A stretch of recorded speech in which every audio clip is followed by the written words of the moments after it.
Okay, so this is a tutorial on making a sign in Photoshop, and I'm sorry if the sound quality is like really bad, but I can't really help that. So I'm gonna use a PSD, just because it would make the time for the video go a lot faster. So I can just take the magic wand tool and click the white part. If you're not using a PSD, then you would just get the polygon tool, go around the person, then right click and select inverse, and now we're just going to press delete, and then you can deselect it. And then you want to make a few new layers and bring this layer, the layer with the person, all the way on top, and then go to the layer directly underneath it, or actually go to the one like all the way at the bottom, and you want to get your fill bucket tool and fill the background with white, and then change this color to black, and then come and get your vector brush that you're going to use. I'm going to use this one because I like it. It's just wavy and stuff. It's cool. Yeah. Then after you do that, you can hide this layer by pressing the little I over here. And then get your elliptical marquee tool, and you can get that by right-clicking on the rectangular marquee tool, and then just clicking the elliptical one, and then select the center of the vector and press delete, and then press Shift F5 and pick the pattern or color or whatever you want to use to fill it, and then you can deselect, and then get the magic wand tool, and then just select all the ones that you want this pattern in, and you can select more than one by holding down the Shift key.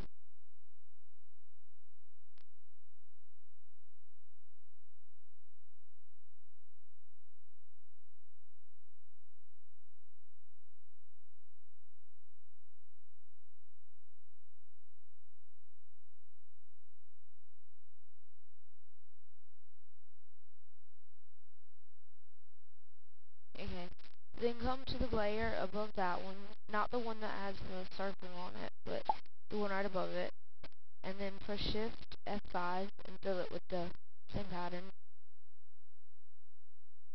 and then deselect it, and then go back to the layer that has the sun vector on it, and then select the other one,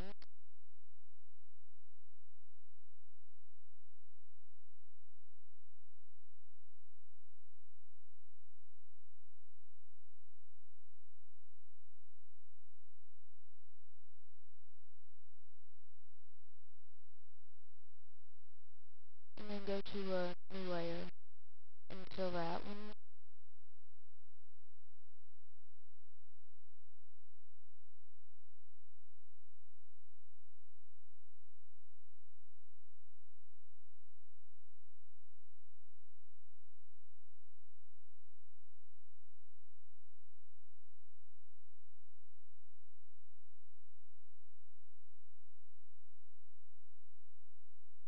and then just do the process again.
bottom of the layers palette, there's a little tool down here, and it has an F with a circle around it, and click that, and click the one that says drop shadow, and this box should pop up, and you can pick what you want. I usually do my distance at around 2 or 3, and the size at 2, and then you can change the angle,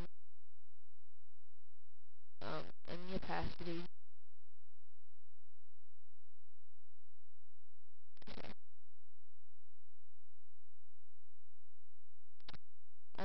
You can add other things if you want, like satin, which I do sometimes. I don't think I'm gonna do it this time because that looks really bad, but yeah. So after you've done the drop shadow, you can come down to where it says stroke and check that box, and then select pattern and then lines, and then put the size at 2, and then click OK. And you can do that with more than one if you want. I usually do it with one, but of course it's your preference. And then show this layer, and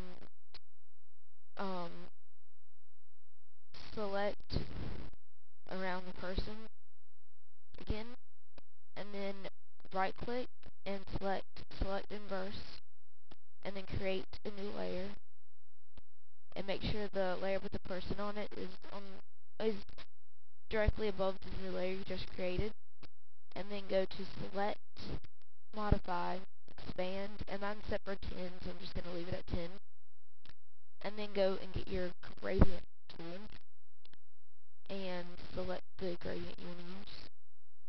I'm just going to use a blue and pink one, and then do your gradient.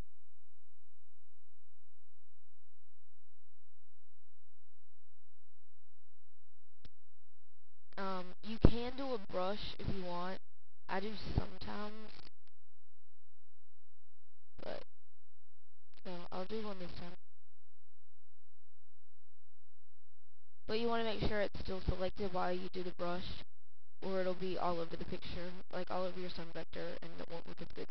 And then you can deselect it, and bring this box down here up again, and select drop shadow again, and select your drop shadow if you want it. I'm just going to leave it, and then come down to where it says stroke, and pick the stroke you want.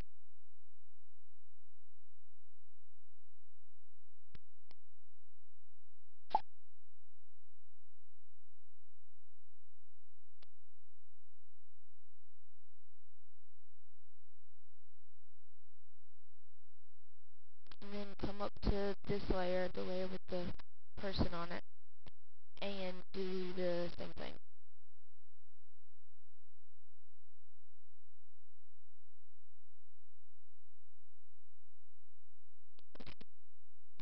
Now, I do this sometimes, but you don't have to do it every time. I do it just to kind of add a little bit to the stroke. You can still work on your layer that has your person on it. You can, of course, select the areas around her, and then select inverse again, and create a new layer. No, forget that, don't create a new layer. Go to that layer and press Ctrl J, and then you can change the opacity, because if you don't, it'll look kind of bad, like really dark. And then you can come down to the stroke, and make the stroke a gradient, and change this down to 1 or 2, so then there's like a gradient behind your other stroke, but you don't have to do that. I just do mine like that sometimes. So yeah, then all you have to do is add text, and your sign is done. This one looks really bad, so I wouldn't recommend doing one like this, but that's just basically how you do it.